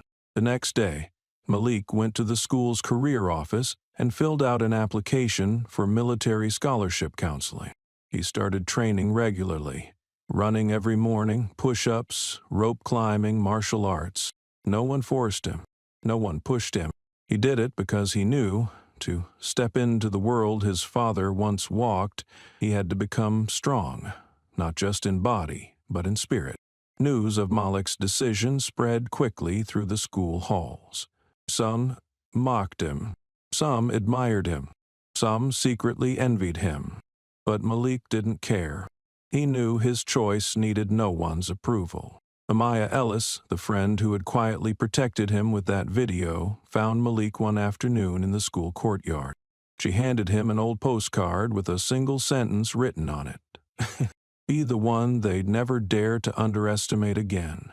Malik smiled, folded the postcard, and tucked it into his backpack, right next to his father's silver badge. The following spring, Malik Carter would apply to a prestigious military academy, and he knew the road ahead would be long, difficult, full of trials, but for the first time in his life, he felt he had truly found his purpose. To become a warrior, not to wage war, but to protect, to preserve, to light the way for others to follow. Because in a world full of shadows, a true warrior is not the one who spreads fear. A true warrior is the one who makes fear retreat. And Malik Carter, the boy who once stood alone under the mocking gazes of his classmates, was now ready to step into the world, carrying that silent fire in his heart. Wade Bishop sat alone in his dark apartment, the only light coming from the flickering TV, flashing meaningless images. On the table lay empty beer cans, a mess of scattered reports, and the old Glock he had been forced to surrender the day he was suspended. Outside the window, a street lamp cast a dull glow, barely enough to illuminate his pale face and the deep hollows under his sleepless eyes. The town had turned its back on him. Former colleagues whispered behind his back like he was a plague. Even the ones who used to share beers and jokes with him now avoided his gaze whenever he entered a room.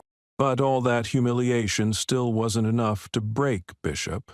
Inside him, the fire of hatred burned steadily, fueled by the feeling of betrayal, of being stripped of the power he still believed was rightfully his. He didn't blame himself. Never. It was all because of that black kid, Malik Carter.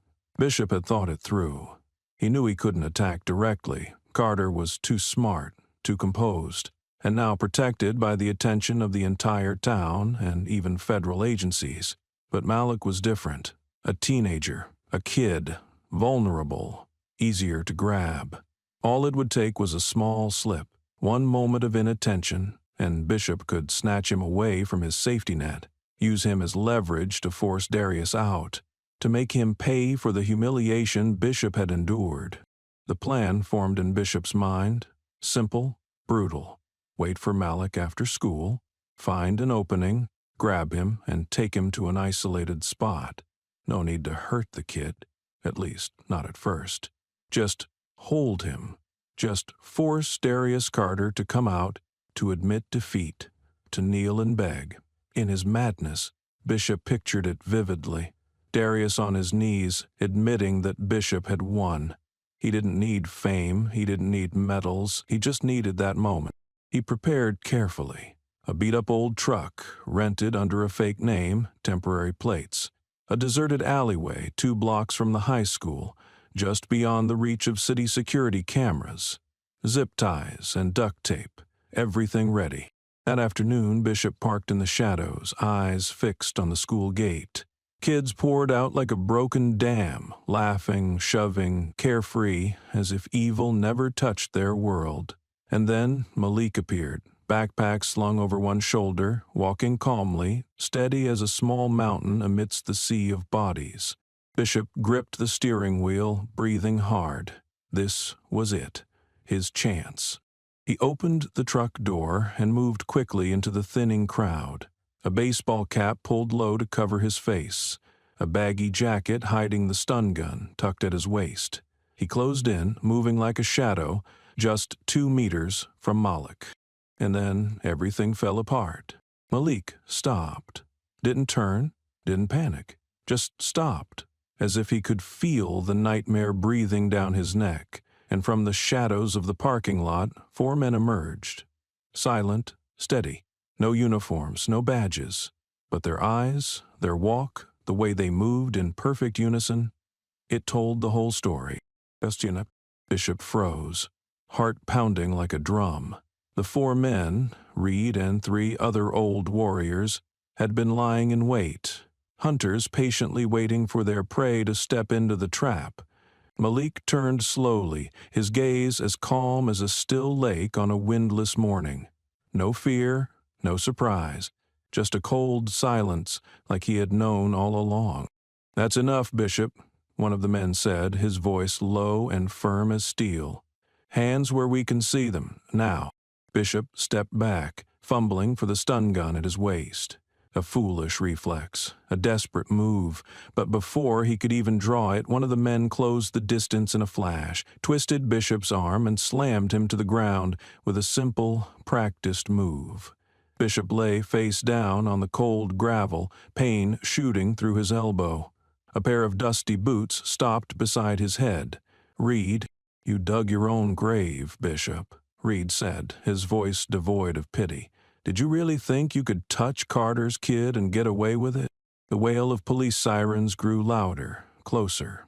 Someone, probably the ghost unit themselves, had called the authorities as the trap closed. Malik stood a few feet away, saying nothing. He watched as Bishop was handcuffed, hauled up, and shoved into the back seat of a patrol car like the pathetic criminal he had become. No triumphant look, no victorious grin. Just a proud, silent acknowledgement.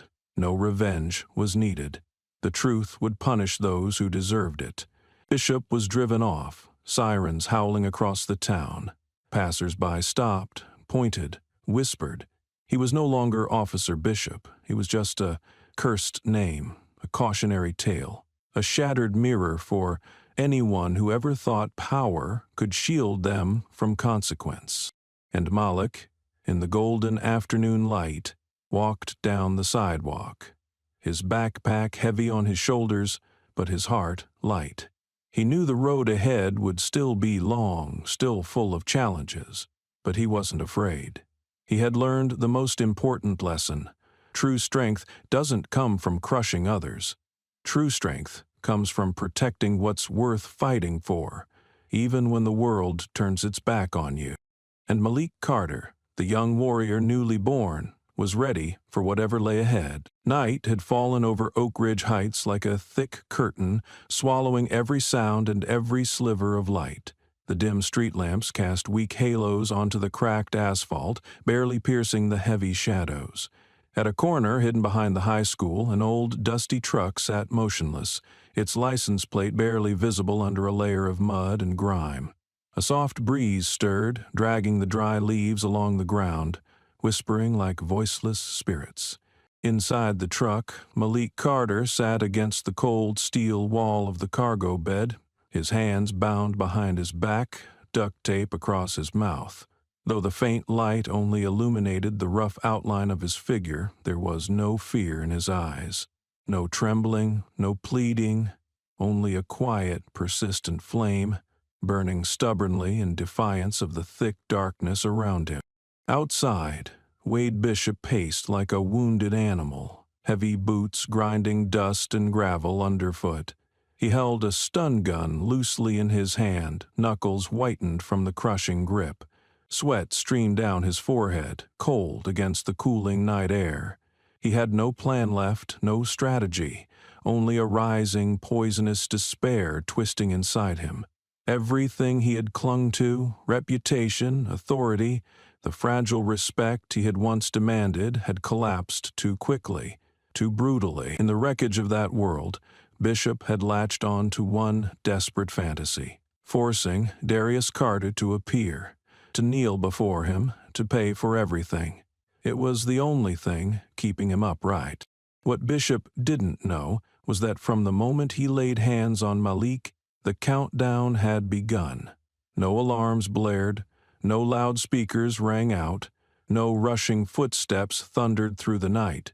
Only darkness moved, thick and silent, carrying with it unseen eyes and silent steps. Darius Carter wasn't running. He wasn't rushing. He moved like a piece of the night itself, leaving no sound behind except for the chilling aura that seeped into every blade of grass and every pebble beneath his feet.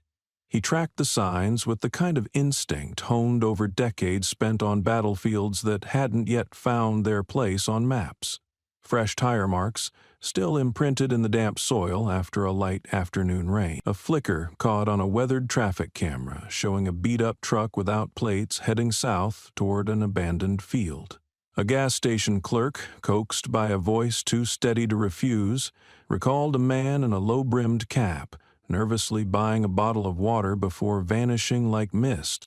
Each clue, each thread, Darius gathered and stitched together into an invisible map. No phone calls, no backup teams. Men like him knew better. Some wars could not be delegated. Some debts could only be settled in person. The Matjack SUV rolled to a quiet stop more than 100 meters from the target zone. Darius cut the engine and sat in the darkness, listening to every breath of the night. The wind rattled the weeds. Insects clicked in the underbrush, and woven into those natural sounds was something unnatural. The heavy pacing footsteps, the clink of metal against metal, the noises of a cornered animal unraveling under pressure. He exited the SUV without a sound, his worn desert boots finding silent purchase on the damp ground. He advanced slowly. Time, tonight, was on his side. Before him stretched the vacant lot, a wasteland of tall weeds and rusting car frames. In its center, under a dim-dying street lamp, sat the battered truck, a silent monument to a losing man's desperation. Through the faint glow, Darius spotted the figure of Bishop pacing in front of the truck. Then he saw Malik, sitting upright, calm, unwavering. Darius's heart tightened, but he buried the emotion instantly. The way he had so many times on black operations no one would ever read about. He moved forward, noiselessly, steadily, as if crossing the threshold between worlds.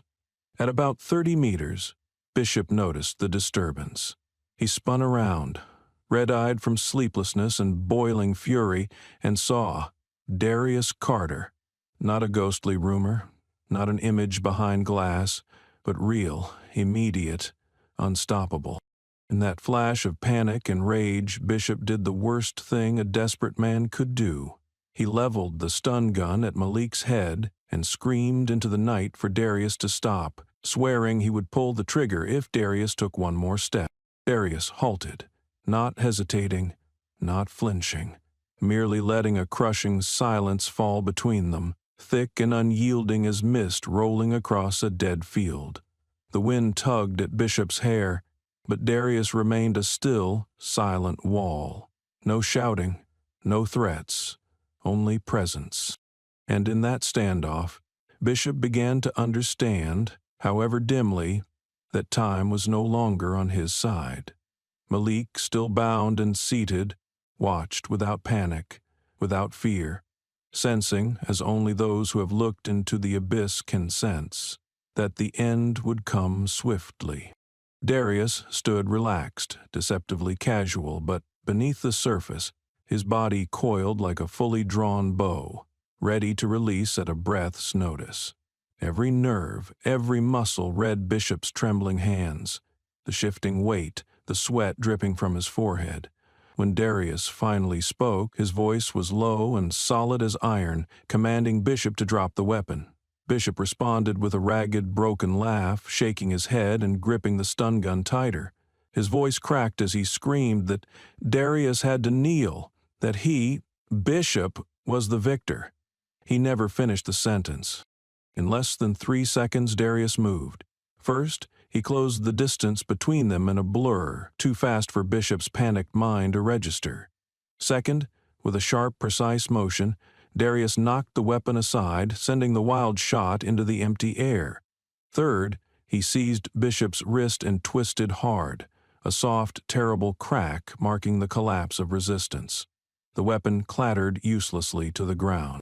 In under 2 seconds, Bishop lay face down in the cold grass, whimpering not from pain but from the raw, annihilating fear that stripped him of every illusion he had clung to. Darius didn't waste a glance on him. He dropped to one knee beside Malik, pulled a small folding knife from his belt, and sliced through the bindings with a quiet efficiency born of countless rescue missions. Malik ripped the tape from his mouth, gasping a deep breath, but his gaze never wavered from his father. No words were needed between them, no cries, no theatrics, just a silent exchange of truth. You did well. I'm here. I'll always be here. Darius gripped Malik's shoulder, steady and firm, and Malik nodded, swallowing the surge of emotions rising inside him. Behind them, Bishop struggled, but before he could get far, 4 shadowy figures melted out from the darkness. Swift, disciplined, inevitable. Ghost Unit, Reed, their grizzled commander, approached, the short rifle hanging loose at his side, his eyes cold and unforgiving. He simply said they would handle the rest. Darius nodded once. No thanks necessary, no further words exchanged. They understood. Men like them didn't need speeches. Bishop was hauled up, dragging his feet like a broken puppet. There was no dramatic finale, no loud victory, only the cold, quiet burial of a man's delusions.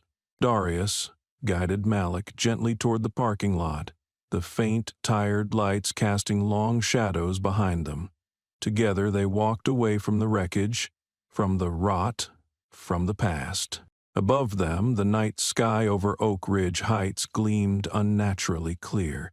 The moon floated high, painting cold silver trails across the damp earth.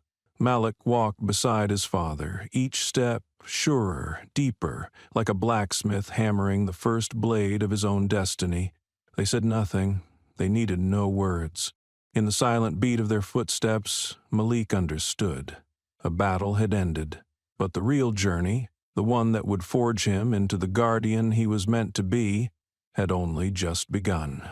And this time, no matter how dark the world became, he knew he would never have to walk it alone. The next morning, gentle sunlight swept through the small streets of Oak Ridge Heights, spreading soft streaks across the pavement like a thin blanket. The town awoke to its familiar calm, but beneath the quiet surface, a silent earthquake had begun to shake the foundation. The video of Malik Carter's rescue spread like wildfire in the dry season.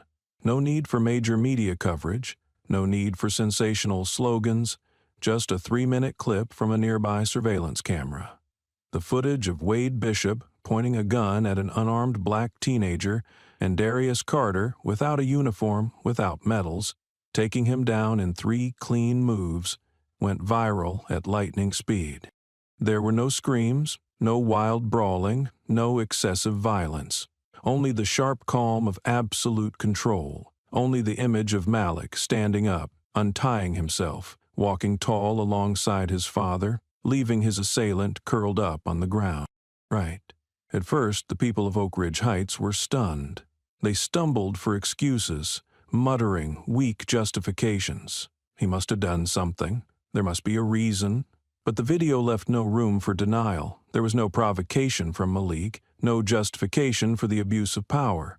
and Darius Carter's silent presence, needing no weapons, no shouting, reflected back the prejudices the town had quietly nurtured for generations. A young mother who once pulled her son away from Malik at the supermarket now stopped her car in the street, lowered her window, and bowed her head slightly as he walked by.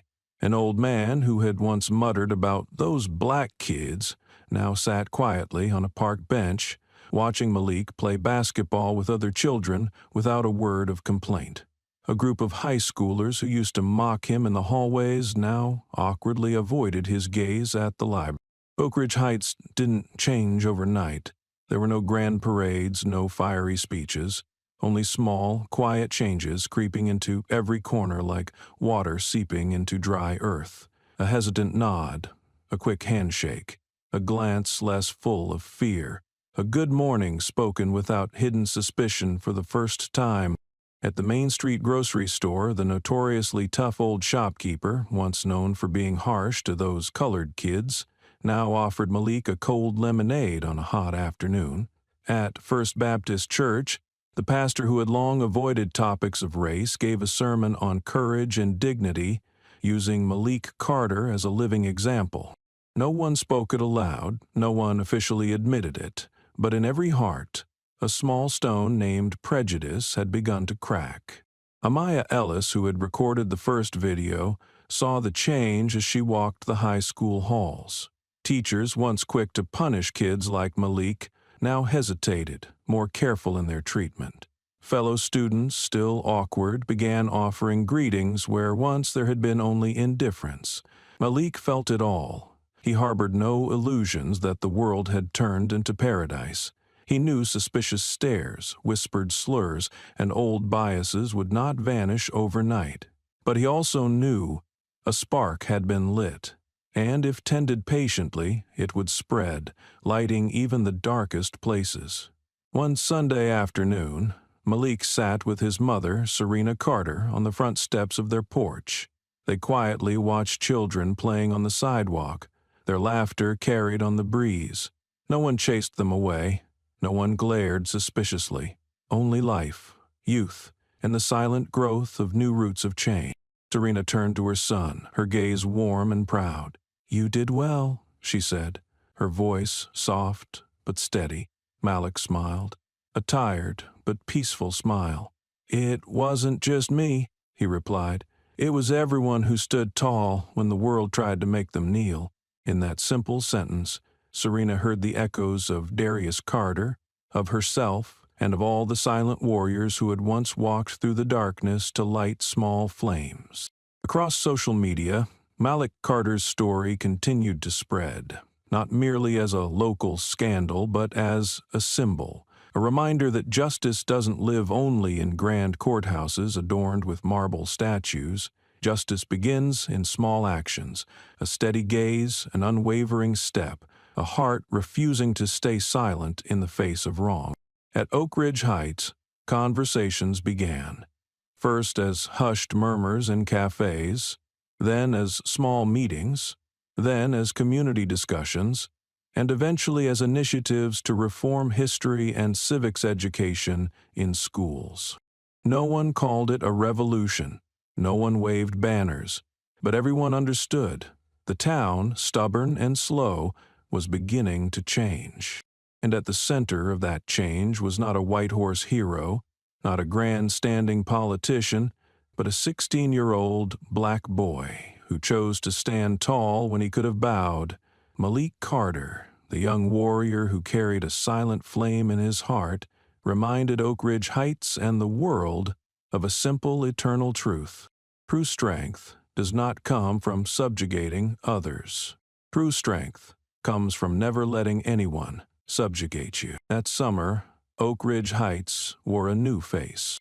Not because of the shady trees or the wildflowers blooming along the roads, but because of the quiet changes spreading through the hearts of its people. In the late afternoons, on the worn-out basketball court behind the community center, the laughter of children echoed, louder and more vibrant than any news report could ever capture. And in the middle of that sound, amid the clumsy steps and innocent cheers, Malik Carter and Amaya Ellis stood, two small lights patiently illuminating a path for the next generation. The first community training program was launched in July, starting with only a few dozen high school students. The idea had come from a casual conversation between Malik and Amaya as they sat on the steps of an abandoned church, watching the kids play with heavy hearts full of questions. How many more Malik Carters would have to learn to stand tall alone? How many more Amaya Ellises would have to risk everything to record a truth that could so easily be silenced? Amaya was the first to speak. "We can't wait any longer. If we don't start now, then when?" Malik nodded. No arguments, no grand plans, just action. They secured an old classroom in the community center, quietly supported by a few local veterans and teachers who had witnessed Malik's growth. The first sessions were tentative. The kids, mostly those overlooked or dismissed in traditional classrooms, huddled together, eyes full of suspicion. But Malik didn't approach them as a hero. He didn't wear the legend of the boy who challenged the system. He spoke to them about fear, how he too had once wanted to disappear under the town's scrutiny. He taught them how to recognize injustice without letting it turn them into enemies. He taught them basic skills, how to stand tall when questioned unfairly, how to document wrongdoings, how to write petitions, how to use the law as a shield, not a weapon. Amaya stood beside him, leading workshops on media, storytelling, and the power of words and images. She taught the kids how to turn their experiences into tools for change, not burdens to carry. Within a month, the group doubled in size. Kids brought their friends, siblings, even parents. Adults, who had initially watched from the sidelines, started stepping inside, listening, asking questions, sharing their own stories. Malik quickly realized that true power didn't come from one person standing up alone. It came from each person lighting the fire within someone else, until together they could set the entire forest ablaze. He was no longer the boy in the video, no longer the victim of police brutality. Malik Carter had become a guide, not with grand speeches or flashy gestures, but through steady presence, patient listening, and unwavering faith in the power of ordinary people to change the world. One afternoon, after a training session, a shy 12-year-old boy named Isaiah, coincidentally sharing the same name as Malik's grandfather, nervously approached him, holding out a crumpled handwritten letter. "I wrote this," the boy mumbled, "because I didn't know how to say it. I just wanted to thank you for not giving up." Malik read the scribbled lines. "When they laugh at me, I remember you. When I want to run away, I remember you. Now I know I can stand tall too, like you did." Malik folded the letter carefully and tucked it into his chest pocket, right next to his father's old silver badge, a gift more priceless than any medal or public praise. That night, standing in front of his mirror, Malik saw in his reflection not just the image of a black boy once mocked, doubted, and threatened. He saw the image of everyone who had dared to rise in silence, dared to walk when their legs shook, dared to believe that even small actions could change the world. Amaya stepped up beside him, her young face glowing with rare steadiness. "We're doing it," she said. Malik smiled. "We're just getting started." And they knew the road ahead would still be long, still full of challenges, skeptical looks, and towering walls of prejudice. But this time, they were not alone. They had each other. They had young hearts that had learned how not to bow. They had a new generation growing up, one that carried not the burden of fear, but the fire of dignity and hope. The silent legacy Darius Carter left for Malik had now become an unstoppable current, spreading across Oak Ridge Heights, quietly but inexorably. And even though no statues would be raised, no medals awarded, Malik Carter, in the hearts of many, had become a true warrior, one who chose to lead not through the power of weapons, but through the unyielding strength of his own spirit. One autumn morning, as golden leaves drifted down like the last breath of summer, Darius Carter left Oak Ridge Heights as quietly as he had arrived. There was no farewell ceremony, no speeches, no one except Malik standing on the porch, hands in his pockets, watching his father's figure fade down the misty dirt road. Darius didn't leave much behind, just a small envelope on the kitchen table containing a piece of paper with a few sharp, clean words written by hand. Keep your head high, walk straight, and remember, light needs no explanation. No wishes for luck, no promises to return, yet to Malik those words weighed more than any material inheritance ever could. Throughout his years growing up, he had learned that true legacy wasn't medals or statues. True legacy was how a person lived, quietly, steadfastly, never abandoning what was right, even when the world drowned in darkness. Malik held the paper in his hand, folded it carefully, and tucked it into the pocket near his heart, alongside the old silver badge, the silent gift from his father. Then he turned back inside to get ready for his afternoon training session at the community center. Outside, children were growing up, one by one learning how to stand tall, how to say no when needed, how to believe that a person's worth couldn't be measured by skin color or birthplace. No one in town truly knew where Darius Carter had gone. Some said he had been called back to advise special operations units. Others claimed he returned to some faraway desert, where old warriors often went to live out their final years in peace. But for Malik, it didn't matter anymore.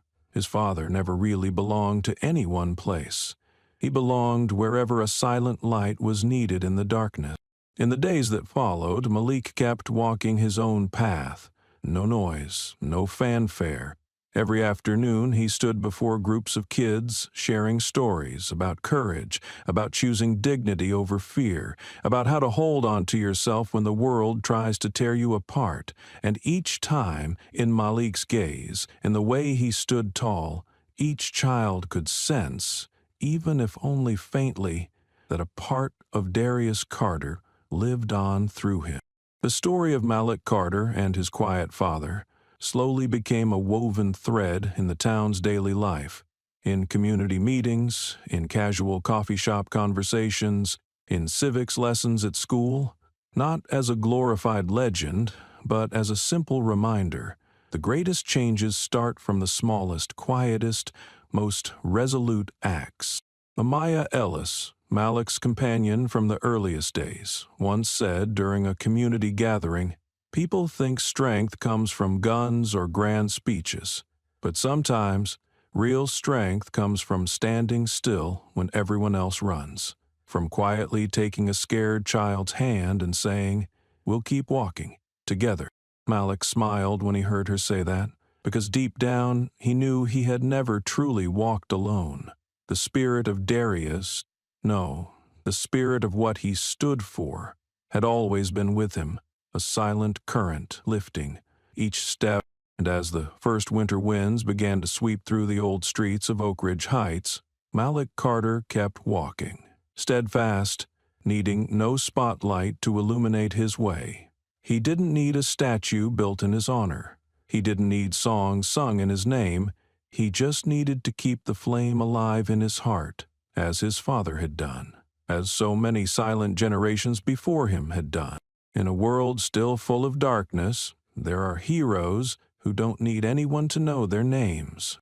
Darius Carter was one of them, and because of him, Malik Carter had become one too. The story of Malik Carter and Darius Carter is not just about a small family standing up against injustice. It's a powerful reminder. Never rush to judge others based on preconceived notions. Talent, dignity, and resilience are not defined by skin color, background, or status. The true value of a person cannot be hidden or erased by society's narrow gaze. Malik chose not to seek revenge. He chose to stand tall, quietly yet firmly, proving that justice can prevail not through shouting, but through silent perseverance and unwavering righteousness. Through their journey, we are reminded that sometimes the greatest changes begin with a small, simple act. daring to stay true to yourself even when the world around you wants to see you fall. And what about you? Have you ever been misjudged by someone who didn't really understand you? Have you ever been underestimated, only to quietly prove you were stronger than they ever imagined? If this story made you think, share it so that more people understand every individual deserves to be seen with fairness and respect. And don't forget to subscribe to the channel for more inspiring stories, because the journey toward the light is never a journey we walk alone.